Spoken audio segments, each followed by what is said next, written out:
নমস্কার, নিউজ ভ্যানগার্ডের পর্দায় আপনাদের প্রত্যেককে স্বাগত। এই মুহূর্তের গুরুত্বপূর্ণ সংবাদ নিয়ে আপনাদের সঙ্গে আমি রয়েছি শতাব্দী। নজর রাখছি আজ অমিত শাহের বার্তা, বিশেষ করে ছত্তিশগড়ের বিস্ফোরণে যারা শহীদ হয়েছেন সেই শহীদ জওয়ানদের স্মরণ করে এবার বার্তা দিয়েছেন স্বরাষ্ট্রমন্ত্রী অমিত শাহ। এবং শহীদদের বলিদান বিফলে যাবে না, 2026 সালের মধ্যে নকশাল রাজ সমাপ্ত হবে, সেই বার্তায় আজকে তিনি দিয়েছেন এবং এক্স হ্যান্ডেলে পোস্ট করে কেন্দ্রীয় মন্ত্রী স্বরাষ্ট্রমন্ত্রী অমিত শাহ গোটা বিষয় তুলে ধরেছে। তবে জানবো বিস্তারিত, আমাদের সঙ্গে রয়েছে প্রতিনিধি সম্রাট চৌধুরী। সম্রাট, কি বলেছেন তিনি আজকে, কি রয়েছে বিস্তারিত? স্বরাষ্ট্রমন্ত্রী অমিত শাহ কিন্তু গত কিছুদিন আগে যে ছত্তিশগড়ে 8 জওয়ান এবং সব মিলিয়ে 8 জন ডিস্ট্রিক্ট রিজার্ভ গার্ড এবং একজন সিভিলিয়ান ড্রাইভার, যিনি সাধারণ নাগরিক কিন্তু চালকের কাজ করতেন, তার মৃত্যু নিয়ে যথেষ্ট উৎকণ্ঠা প্রকাশ করেছেন এবং তিনি বলেছেন যে ছত্তিশগড়ে যারা মারা গেছে তাদের এই মৃত্যু কিন্তু বৃথা যাবে না। দেখো, বিজেপি সরকার বা এনডিএ সরকার কিন্তু বরাবরই যে বাম আদর্শে মতপুষ্ট যেসব উগ্র জঙ্গি সংগঠন বা উগ্রপন্থী সংগঠন বা যে নকশাল সংগঠনগুলি রয়েছে সেগুলি নিয়ে কিন্তু বরাবরই কিন্তু কড়া মনোভাব পোষণ করেন এবং অমিত শাহ ঘোষণা দিয়েছেন রীতিমতো 2026 সালের মার্চ মাসের মধ্যে ভারতকে নকশাল মুক্ত করবেন।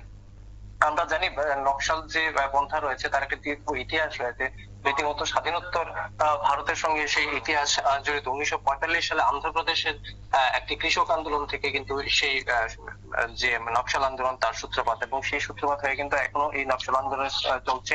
70-এর দশকে কিন্তু আমরা কলকাতার বুকে নকশাল আন্দোলনের যে বিশাল ইতিহাস তাও জানি, এবং সেই নকশাল আন্দোলনকে রীতিমতো ক্ষমতায় আসার পর থেকে কিন্তু বিজেপি সরকার সেই নকশাল আন্দোলন কিন্তু একদম ছিন্নমূল নিশ্চিহ্ন করার কিন্তু একটি প্রতিজ্ঞা নিয়েছে। এবং তার পরিপ্রেক্ষিতে অমিত শাহের আজকে গতকালকে যে বক্তব্য, সেই বক্তব্য তিনি সাম্প্রতিককালে যে নকশালদের হাতে যেসব নিরাপত্তা জঙ্গি এবং সাধারণ নাগরিকের মৃত্যু হয়েছে তা নিয়ে যথেষ্ট উদ্বিগ্ন। এবং রীতিমতো গতকাল অমিত শাহ স্বরাষ্ট্রমন্ত্রী কিন্তু হুঁশিয়ারি দিয়েছেন যে এই যাদের মৃত্যু হয়েছে তাদের এই মৃত্যু কিন্তু বৃথা যাবে না। মোদ্দা কথা হচ্ছে নকশালদের বিরুদ্ধে যে অভিযান রয়েছে কেন্দ্র সরকারের বিভিন্ন যৌথ বাহিনী, সেই অভিযান আরো কড়া করা হবে এবং আগামী দিনে হয়তো আমরা দেখতে পাবো সেই অভিযানের কি ফলাফল দাঁড়ায়। তবে বর্তমানে কেন্দ্র সরকারের লক্ষ্য কিন্তু একটাই, আগামী প্রায় 1 বছর এক বছর থেকে কিছু সময় বলা যায়, জানুয়ারি মাস চলছে, 25 মার্চ এবং 2026 মার্চের মধ্যে দেশকে নকশাল মুক্ত করবেন। শতাব্দী।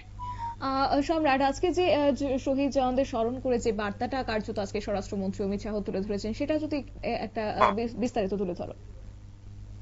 দেখো, বার্তা একই, যে যাদের মৃত্যু হয়েছে তাদের মৃত্যুর বৃথা যাবে না। মোদ্দা কথা হচ্ছে যারা এই নকশাল দমন করতে গিয়ে নকশালদের হাতে মৃত্যুবরণ করেছেন তাদের এই মৃত্যুর প্রতিশোধ নেওয়া হবে। মোদ্দা কথা হচ্ছে নকশালদের বিরুদ্ধে যে অভিযান চলছে তা আরো তীব্রতর করা হবে, আরো হয়তো চিরুনি তল্লাশি বাড়িয়ে দেওয়া হবে। দেশের তো এখনো বিভিন্ন জায়গায়, বিশেষ করে আন্ধ্রপ্রদেশ, মধ্যপ্রদেশের কিছু অংশ, তারপর বিহার, ছত্তিশগড়, ঝাড়খণ্ড, এইসব এলাকায় কিন্তু এখনো নকশালপন্থীদের কিন্তু আনাগোনা যথেষ্ট রয়েছে। তারা যথেষ্ট প্রভাব খাটিয়ে এইসব এলাকাগুলিতে তাদের যে জঙ্গি কার্যকলাপ চালিয়ে থাকেন।